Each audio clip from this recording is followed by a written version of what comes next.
ഇപ്പോൾ American president Joe ബൈഡനും vice president Kamala ഹാരിസും രാജ്യത്തെ ജനങ്ങളെ അഭിസംബോധന ചെയ്യുകയാണ്. തത്സമയത്തിലേക്ക്.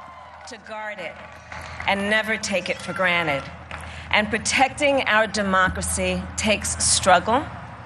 It takes sacrifice. But there is joy in it. And there is progress. Because we, the people, have the power to build a better future.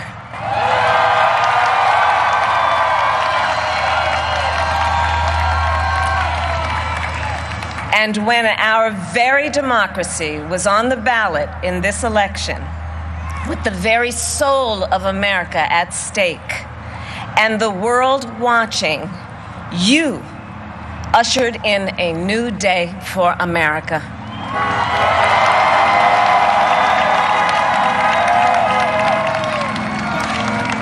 To our campaign staff and volunteers, this extraordinary team, thank you for bringing more people than ever before into the democratic process.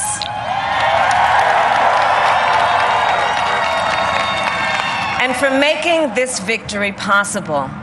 To the poll workers and election officials across our country who have worked tirelessly to make sure every vote is counted, our nation owes you a debt of gratitude.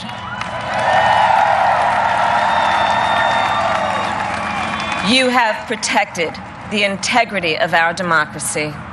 And to the American people who make up our beautiful country, thank you for turning out in record numbers to make your voices heard.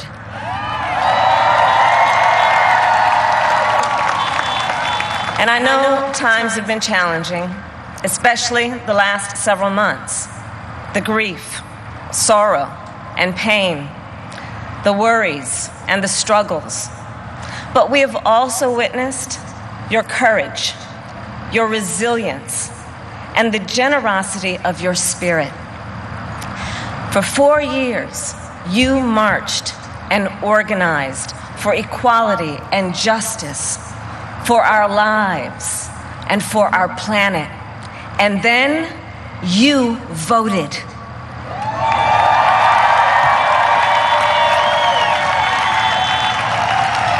And you delivered a clear message. You chose hope and unity, decency, science, and yes, truth.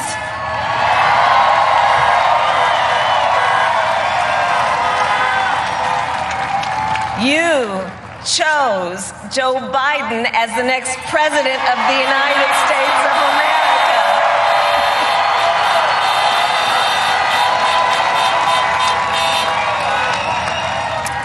And Joe is a healer, a uniter, a tested and steady hand, a person whose own experience of loss gives him a sense of purpose that will help us as a nation reclaim our own sense of purpose. And a man with a big heart who loves with abandon. It's his love for Jill, who will be an incredible First Lady.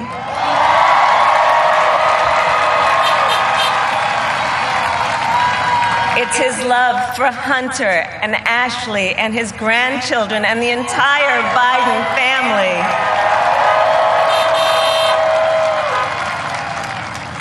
And while I first knew Joe as vice president, I really got to know him as the father who loved Bo, my dear friend who we remember here today.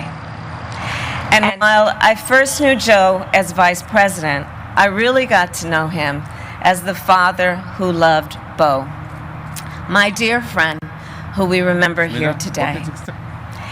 And to my husband, Doug,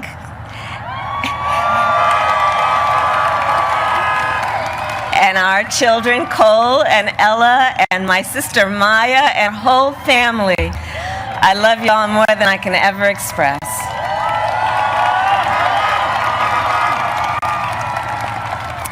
We are so grateful to Joe and Jill for welcoming our family into theirs on this incredible journey. and to the woman most responsible for my presence here today, my mother, Shamala Gopalan Harris, who is always in our hearts. When she came here from India at the age of 19, she maybe didn't quite imagine this moment, but she believed so deeply in an America where a moment like this is possible. And so I am thinking about her and about the generations of women, Black women,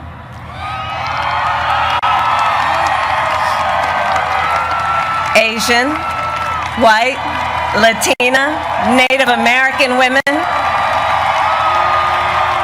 who throughout our nation's history have paved the way for this moment tonight. Women who fought and sacrificed so much for equality and liberty and justice for all, including the Black women who are too often overlooked, but so often prove they are the backbone of our democracy.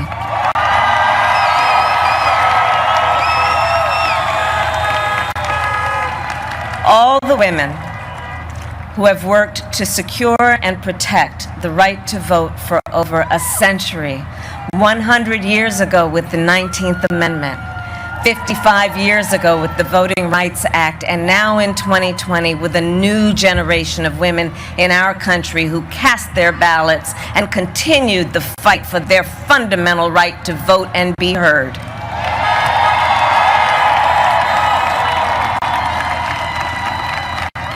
Tonight I reflect on their struggle, their determination, and the strength of their vision to see what can be unburdened by what has been. And I stand on their shoulders. And what a testament it is to Joe's character that he had the audacity to break one of the most substantial barriers that exists in our country and select a woman as his vice president.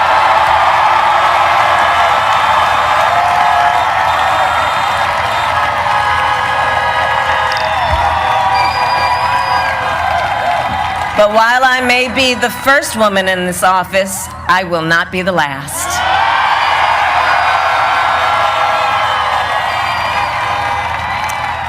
Because every little girl watching tonight sees that this is a country of possibilities.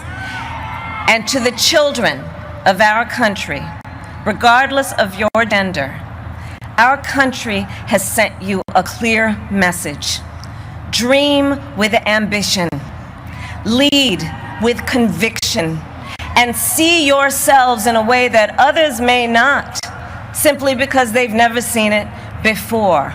But know that we will applaud you every step of the way.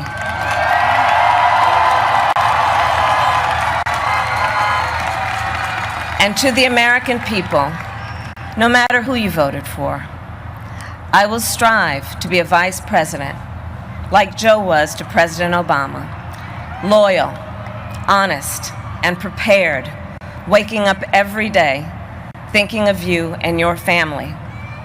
Because now is when the real work begins, the hard work, the necessary work, the good work, the essential work to save lives and beat this epidemic, to rebuild our economy so it works for working people, to root out systemic racism in our justice system and society, to combat the climate crisis, to unite our country and heal the soul of our nation.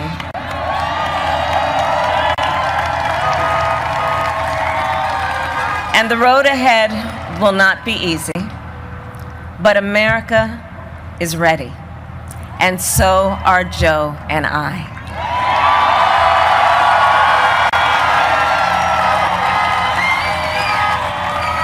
We have elected a president who represents the best in us, a leader the world will respect and our children will look up to, a commander-in-chief who will respect our troops and keep our country safe, and a president for all Americans.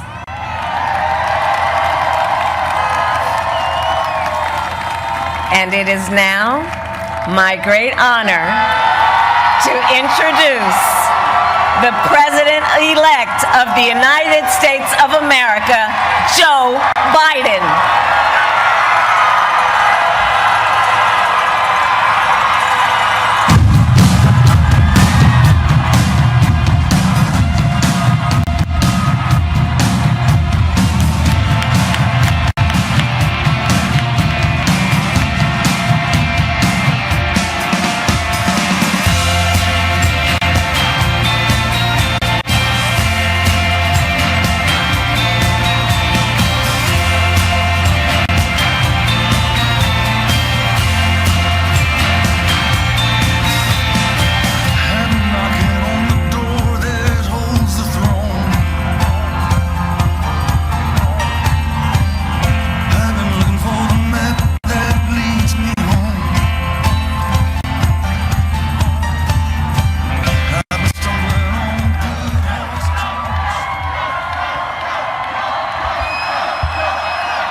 Hello, my fellow Americans, and the people who brought me to dance, Delawareans. I see my buddy Senator Tom Carper down there, and I think Senator Coons is there, and I think the governor's around. Is that Ruth Ann? And that former Governor Ruth Ann Minner. Most importantly, my sisters-in-law and my sister Valerie. Anyway. Folks, the people of this nation have spoken. They've delivered us a clear victory, a convincing victory, a victory for we the people. We've won with the most votes ever cast on a presidential ticket in the history of the nation. 74 million.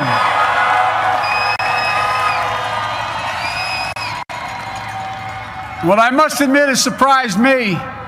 Tonight, we're seeing all over this nation, all cities and all parts of the country, indeed across the world, an outpouring of joy, of hope, renewed faith in tomorrow, bring a better day. And I'm humbled by the trust and confidence you placed in me. I pledge to be a president who seeks not to divide, but unify, who doesn't see red states and blue states, only sees the United States, and work with all my heart, with the confidence of the whole people, to win the confidence of all of you.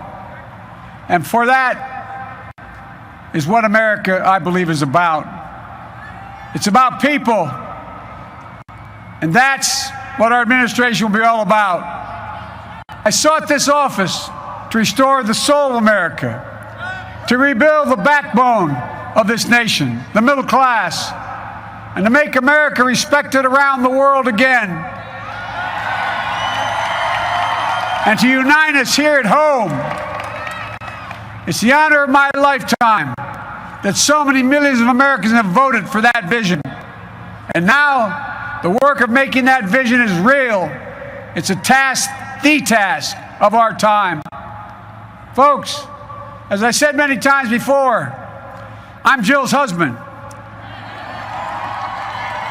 And I would not be here without her love and tireless support of Jill, and my son Hunter, and Ashley, my daughter, and all our grandchildren, and their spouses, and all our family. They're my heart. Jill's a mom, a military mom, an educator, and she has dedicated her life to education. But teaching isn't just what she does, it's who she is. For American educators, this is a great day for y'all. You're going to have one of your own in the White House. And Jill's going to make a great First Lady. I'm so proud of her.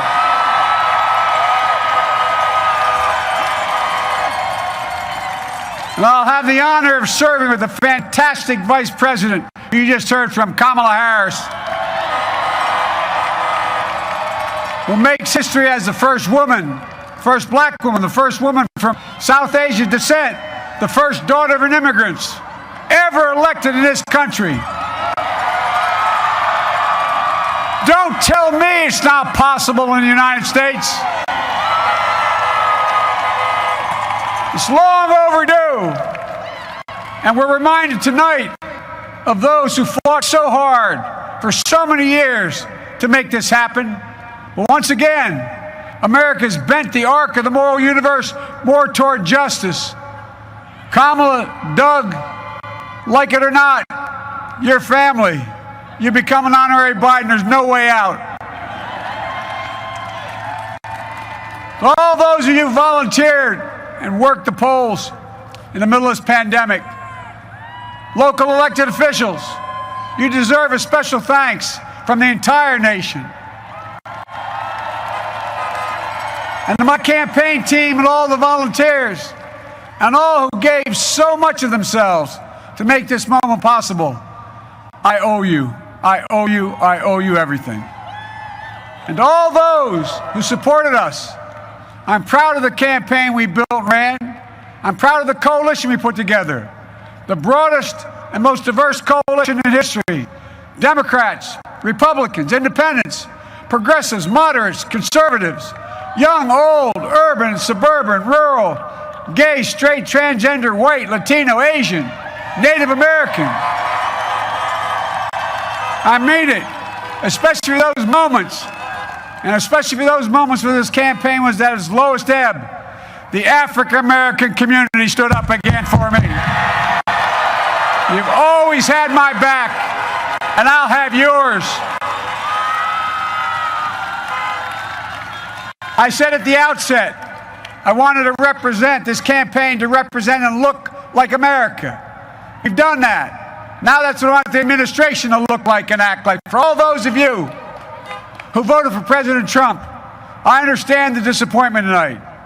I've lost a couple times myself, but now let's give each other a chance.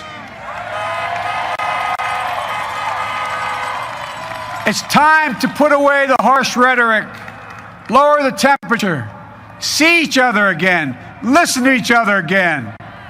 And to make progress, we have to stop treating our opponents as our enemies. They are not our enemies. They are Americans. They are Americans. The Bible tells us to everything there's a season, a time to build, a time to reap and a time to sow, and a time to heal. This is the time to heal in America.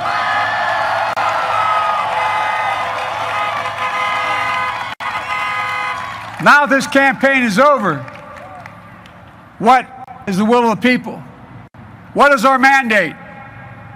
I believe it's this. Americans have called upon us to marshal the forces of decency, the forces of fairness, to marshal the forces of science and the forces of hope in the great battles of our time. The battle to control the virus, the battle to build prosperity, the battle to secure your family's health care, the battle to achieve racial justice and root out systemic racism in this country, and the battle to save our planet by getting climate under control, the battle to restore decency, defend democracy, and give everybody in this country a fair shot. That's all they're asking for, a fair shot.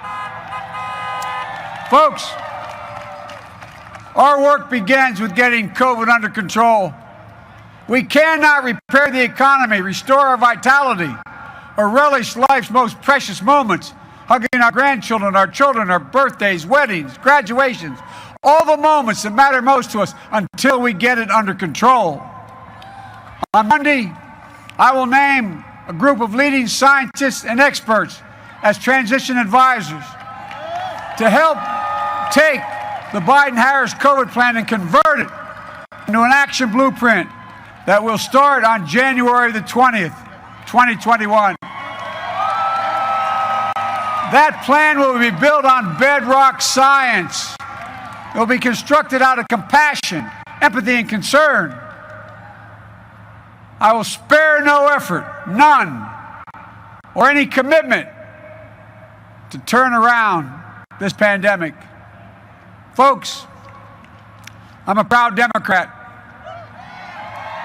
but I will govern as an American president. I'll work as hard for those who didn't vote for me as those who did. Let this grim era of demonization in America begin to end here and now. The refusal of Democrats and Republicans to cooperate with one another, it's not some mysterious force beyond our control. It's a decision, a choice we make. And if we can decide not to cooperate, then we can decide to cooperate. And I believe that this is part of the mandate given to us from the American people.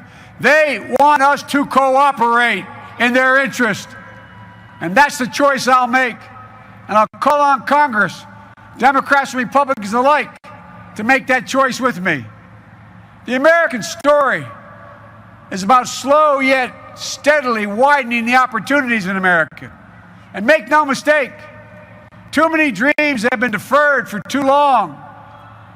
We must make the promises of the country real for everybody, no matter their race, their ethnicity, their faith, their identity, or their disability.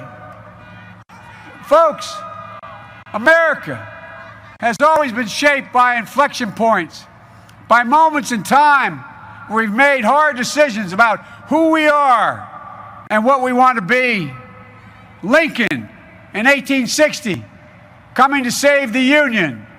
FDR in 1932, promising a beleaguered country a new deal.